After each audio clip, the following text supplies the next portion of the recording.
お、燃えるこれ。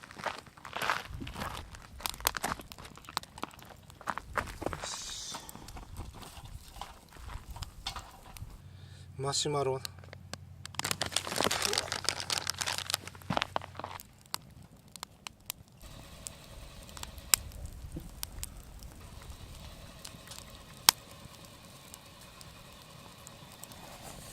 わわわわ、燃えた燃えた、火ついた。これ火燃えてんじゃんこれ。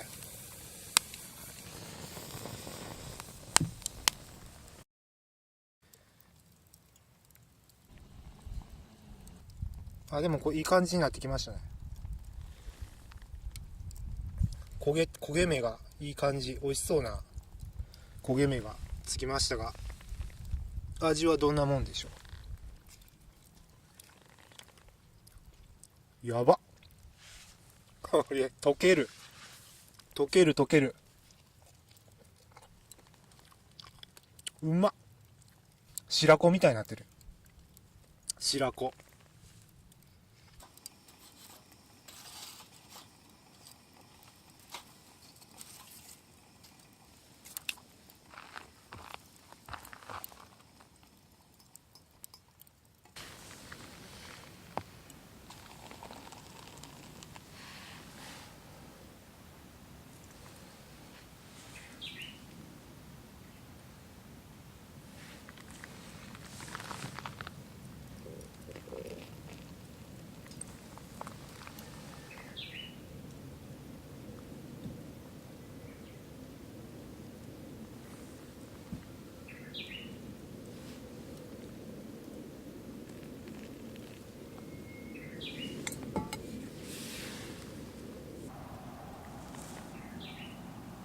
さらにこのコーヒーの中にマシュマロ浮かべる。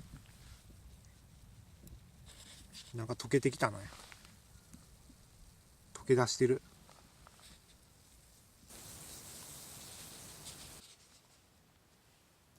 溶けてクリームっぽくなるのがうまいかも。味は変わってない。